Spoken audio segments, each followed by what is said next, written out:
Genshin Impact versus Wuthering Waves. The great debate that has been brewing online ever since the release of Wuthering Waves. Now, if I'm being honest with you, I think both games are good. Alright, now that I have most likely just filtered out the people who immediately disliked this video and have left the page, everyone who's staying, hello, my name is T-Finest, and today I will be yapping about Genshin and Wuthering Waves. I want to yap to you about these two games because I wanted to, I don't know, I just wanted to get to see what would happen if I put my opinions out there, so we'll see how this goes. It probably won't go well, but we'll see. Anyway, I'm going to be talking about the games with three categories. We're going to do the gameplay, the story, and the community. So let's start with the first point of contention, the gameplay. Now, as we all know, Genshin Impact and Wuthering Waves' combat are kinda similar, but also very different at the same time. So let's look at it from this. Genshin Impact's combat is more elemental based. You know, like over vaping, melting, burning, stuff like that, like, you know, fire and water, electric and water, yada yada yada yada. It's more based on that than really just like, you know, oh man, this character can punch really hard. I mean, some of that is true, but mainly just a lot of, like, you know, dealing with elemental reactions and making sure that, you know, those work against enemies. And then there's Wuwa's combat, which is more, you know, action-y. You know, you have dodging, parrying, and all types of stuff. It's, I think, less based on the elements and more just based on, like, you know, if you can dodge, parry, and just have some good damage. Now, to preface this, I played both games. I think I like Genshin a little bit more than Wuthering Waves, but that doesn't mean I hate it. And Wuwa doesn't make me want to quit Genshin like a lot of people say. It happens when you play Wuthering Waves after Genshin Impact. I don't really feel that whole it's slower thing, to be honest. At least not yet, if that is going to happen. But again, all these are just my opinion. And I just wanted to put them out there to see what, you know, what happens in the comments. Anyway, I like both combat. I think both combat is fun for two different reasons. I love doing the elemental stuff in Genshin, and I do like the dodging and parrying in Wuwa. They kind of both scratch an itch for me personally. That's why it'd be really hard to quit one for the other. I don't think I could ever do it. And there is the thing of, you know, Genshin having some stuff that Wuwa doesn't, and Wuwa having some stuff that Genshin doesn't. Like, for example, the movement. Wuwa has the flight mechanic. Genshin does not have the flight mechanic. They have gliding, but they don't have flying. And to be honest, I don't know. When I walk around Genshin's world, it doesn't feel like I need the flying mechanic. In Wuwa's, I really feel like I do. And ironically, one of my points of contention was the fact that you couldn't use flight in the 1.x areas. But then, as I had already recorded something for this, they then had the next patch live stream that revealed that they are going to put flight in the 1.x areas like Jinsho. And I was like, well, alrighty then. Honestly, other than the combat, the gameplay is pretty similar after that. Like, you know, exploration, doing random chests, fighting random enemies, just stumbling upon random things that just pull you into a quest. like you literally have no choice, it just pulls you into that quest. But there are some things like, you know, I hate when questing and I get this character is occupied by a different quest, and that makes me do a whole other storyline before I even get to do the storyline I wanted to do. And it's like, I don't mind doing that, but it's like, I don't like being forced to do that. They don't do it as often now, from what I've seen, like, you know, recent patches, like Genshin and Wuwa don't do that like they used to. And I'm glad they don't. I'm really glad they don't. But obviously, you know, in the earlier stuff, it was a pain. Now, there's something about Genshin that I feel like we have to talk about. The time-gated domains. Possibly the worst fucking thing about Genshin Impact that I could possibly ever say to you. I hate time-locked domains so fucking much. I really hope eventually we get them removed. Like, seriously, we need them removed. They're just unnecessary roadblocks for literally no reason. So yeah, that's something I hope it gets removed. Moving on to the next thing with gameplay, the art style. technically this is a different thing, but I'm just gonna put it on the gameplay since it's what you're mainly looking at. I love the art. I like the art style of both, but I love Genshin's a bit more. Again, just me. I think art style is subjective, so you could love Genshins and hate Wuwas, or you could love Wuwas and hate Genshins. But I like both, but I gravitate more towards Genshin's art style than Wuwa's. Not really a big reason. It's just kind of, I don't know. There's just something about Genshin's art style that really just speaks to me. Now, this next thing is about endgame, but I haven't done too much of endgame, nor have I gotten to that point where I can do true endgame yet. Even though it's not true endgame, but it's it's what we got for both. Like Spiral Abyss, Whimpering Waves, I think that's what it's called. And the Tower in Wuwa, and Imaginarium Theater in Genshin, stuff like that. I've done more of Genshin stuff, but not higher level. I haven't really done really any of Wuwa's yet, but I'm pretty sure both games have the problem of HP inflation and not having adding anything new to the bosses. So I'm hoping that either one of them will do that, add more of a variety to that. So, but I'm not gonna say much more because I honestly don't know. I just know I've heard a lot about HP inflation, so that's what I'm hoping. They fix either one of them or both of them. At least I would hopefully both of them fix that. Oh, and being tuned specifically for the new characters. I think both do that, so that's obviously another problem. Another thing with Wuwa I feel like we need to talk about is just the absolute lack of actual supports. Because, listen, I know there is technically more than just Verena and Shorekeeper, but man, if you look at the tier, Pryden or something that everybody uses, or Gamemate, they usually just tell you to use Shorekeeper or Verena. It's kind of bad. I just, even if it's mostly more 5 stars, I don't care. We just need more supports. Healers, technically. Just more healers. Just, my gosh. We have a lot of supports, but we just don't have a lot of healers. I should clarify that. But, man, I don't know. It's just, looking at my teams and they all have Verena. Almost all of them have Verena, or, the one that has Spectro Rover. Yeah, I feel like Wuthering Waves really needs more healers. But that's just me. I don't know about everyone else. Oh yeah, going back to Traversal for a minute. I remember some people say the whole region having to pull characters for movement things. To be honest, I mean, you don't really need to, because yeah, it makes exploring Natlan easier. And you can still use it outside of Natlan, it's just not as long. I don't know. For me, I don't really care too much.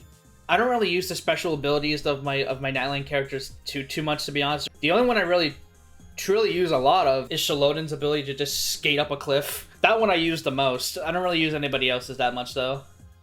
I don't know. Genshin zones don't feel that hard to traverse. Wuthering Waves is, to me, sometimes feels a bit difficult to traverse. And it would be especially worse if Flight wasn't there. This next thing is more new player centric, but I feel like I just want to mention it. In Genshin, after you finish, I think either Leeway or Monster, I think it's Leeway, you then get waypoints unlocked in Fontaine, Sumeru, and Natlan, I believe. And I feel like that's really good, because especially if you pull a Fontaine character, a Sumeru character, or a Natlan character, you don't have to walk there. The only one I think it doesn't do that for is Inazuma, but then again, you're technically doing Inazuma right after Leeway, so I kind of get it, but I still wish the waypoint was there if they pulled Raiden Shogun or something, but I digress. And this was especially a problem for me in Wuthering Waves, because I believe I pulled Kartathea, and I hadn't got the Sepamont yet, and I just couldn't, I could only get her to level 50, and for some reason I just wasn't able to get the Sepamont, even though there was no lore reason or big reason why I couldn't, besides just I'm not there in the story yet. I could have glided there, but the game would just boot me back. Because even in the story, they tell you that Sepamont doesn't have strict borders; they're basically just open. So I don't really understand, because at least in Genshin's, the reason why you can't just go to Inazuma is because of the storm the Raiden Shogun puts up that makes it like very hard to get in and out of Inazuma. So at the very least, there's a lore reason for that, but in Wuwa there was literally no reason, so that was just really confusing to me. So I'm hoping Wuwa makes it a little bit easier for, especially if they keep adding more and more regions. For like, you know, if you just join the game and you just pull a new character and you're like, oh my god, and then you suddenly can't use them if you're too high world level. Small thing is, I wish Genshin actually had that Wuwa does is supply packs, because I feel like those offer like a nice like alternate way to get materials and boss items. So I think that would very much benefit Genshin if they added that. Another thing is, I wish the game had 120 FPS like mobile did. I don't understand why only mobile Genshin can do 120 FPS, but PC can't. I know I've heard something about it, like it's the code, but like I feel like they could figure it out, and I hope us eventually we do get a 120 FPS support on PC. And then there's the whole, you know, resin overflow thing. I wish Genshin had resin overflow too, because then it would help, you know, if you don't log in that day, you're not missing out on resin. Now I know I've said a lot of things that I wish Genshin had that Wuwa does, but let's talk about some stuff that Genshin has that I wish Wuwa had. Now, this is just kind of like a weird thing, but like I don't understand why everything that can just, you know, drop from I think it's for like, you know, weapons and talents, and sometimes even like ascending characters. Like you have to like, it might not be for ascending characters, but I can't remember. But there's like these certain things you have to get that sometimes drop from monsters, or you have to go to like a whole domain thing, and I wish you didn't have to go to domain for something that could easily just be like a monster drop or something like that. I don't know, the whole like, it's just like another thing you have to spend resin on, and it's just, or wave plates and for Wuwa. So it's just, I don't know, sometimes really annoying, because everything one way or another leads you to having to spend resin. And in Genshin, there's not like, there is some stuff where you don't really have to spend any resin for. Like, there's a lot of materials come from monsters you can just go out and kill. Yeah, there's like a limit for how many can spawn, but they respawn not that long after. I don't know what the reset timer on enemies are. I know flowers have like a 2-day span, which I think is, I don't know why it's 2 days to real life days. That one I hate, but I don't think the enemies have that long of a spawn time. So, but yeah, that's something I like, and I wish like Wuwa has a kind of training guide, but it's not as good as Genshin's. Genshin's training guide is a lot better, because it actually helps you track how much you need for a character, and can allow you to, like, you know, see a bunch of stats that'll be recommended for that character to get, in artifacts and weapons and stuff like that. And also, like, in talents, there's the whole, you know, talent reference button, which can tell you like what you should level and what like first priority, second priority, and like level as needed.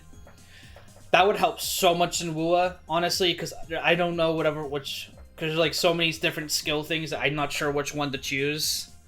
I have to like go to an external site, and Genshin I really don't have to do that. But there's also the thing with like in Wuwa you can, which I find this one ironic, that you can't go to the region first, but you can early access bosses.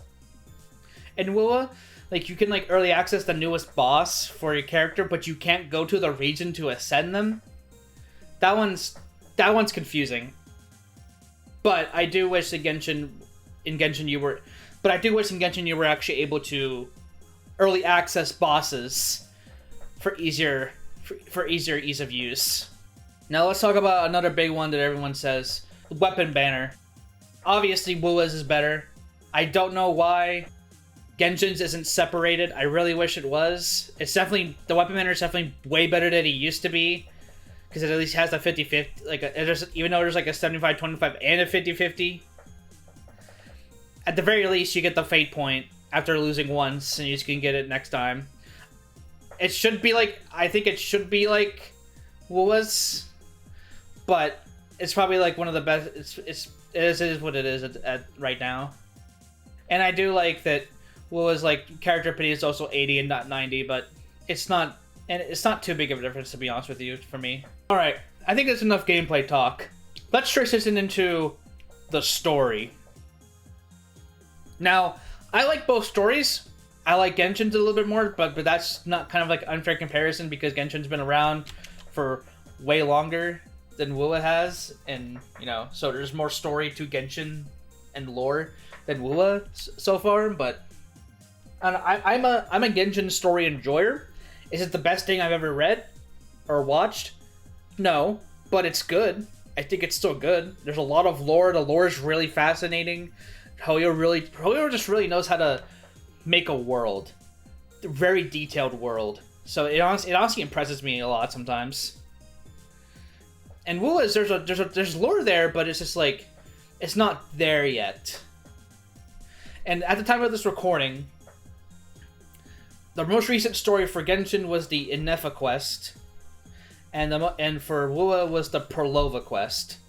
And technically the segue into the next patch, but I'm not going to count it because that was like a card game, so I'm not going to fully count that right now. But I like where Genshin's story is going, and I like where Wuwa's is going. I think both stories were good. Solid 8 out of 10s for both, honestly. Genshin's like that just because it's nothing like groundbreaking yet, but I thought it was still pretty good. Same thing for Wuwa. Nothing too groundbreaking. I thought it was good. Now I feel like there's something about Wuwa's story we need to address. Abby. Holy shit, they need to make them a actual character because I'm tired of them just appearing and then for like 5 seconds and then just going right back into our tacit mark. Like, they're just filler at this point. Abby is just filler. I'm getting tired of it, and I just like I need them to actually make them a character or something like that, because it's just like I honestly forget that Abby exists sometimes. I really do. Like, geez. But yeah, so I'm hoping maybe in the future they make Abby more of a character, not just literal filler. Wuwa's had a bit of a rough start for me. Like, the beginning of the Perlova quest had a bit of a rough start for me, but it got way better along the way. Now, there's one thing I do want to address that everybody says, you know, Genshin's the kiddie game compared to Wuwa. I highly disagree with that statement. Like, I get how, like, on first glance you might think that, but if you actually, you know, look into the lore and actually, I don't know, like in Natlan, now I'm going to put a spoiler warning at the bottom of this with the timestamp, so you can just skip right to when I'm finished talking about this. But I believe like Act 4 or 5 of Natlan, you literally go past piles of dead bodies, and Paimon has like a panic attack because of how much death she's seeing. So it's like, I feel like, yes, there is like, you know, more a lot like more kidsy moments in the story, but there's also very serious moments in the story. So I don't always fully get why people call this the kiddie game, because there are serious moments, and to be honest, Wuthering Waves isn't that much more serious. Like, it hasn't done anything that's been like, oh my god, that's so dark. And I don't really think a story has to be like super dark to be good. It just has to be well written. I don't think either was written badly, but I do gravitate towards Genshin, the story, a little bit more. So yeah, that's basically what I feel about the story. Both are good, and I'm excited to see where both goes. Alright, now, let's talk about the community. Now, I'm not gonna dog on any specific community. What I am gonna dog on are the hardcore elitists. I think they would made everything just so much worse than it should be. The people who constantly hate on Wuwa, or the people who constantly hate on Genshin. I feel like it's like because of that, no one can really see the positives of both games anymore. And immediately just have to have the tribalistic thing of like, you know, oh, I'm a Genshin player or I'm a Wuwa player, but it's like, you can just play both. Like, I don't know. I know a lot of people get burned down getting burned down in Genshin, and that's fine. But it's like, I don't think like call it like a bad game constantly. And also people genuinely just don't enjoy Genshin, and that's fine. It's just like, you know, constantly comparing it to Wuthering Waves it's just a lot of there's just been a lot of fuel into the fire, and I'm hoping that maybe with, like, you know, people are going to start looking at both games more objectively, we can fan out those flames a little bit. Both love the actual communities. Like, they've been helpful. Both have been helpful. Both have given me criticism for my tier lists. But yeah, Anyway, that's really all I got for now. I do want to see if I can actually make a good review of Genshin, Wuwa, Star Rail, ZZZ, of a bunch of, and then maybe some other games I play. Like I actually kind of want to try to become a reviewer. So look out for that when I get around to that. But I just wanted to release this to get some of my opinions already out there and see what people say in the comments and maybe like, some other things. I know it's going to be like probably like 50-50 on what I get, but I'm just interested to see what people say and see if anybody can maybe change my mind. Alright, this is T-Finest, signing out.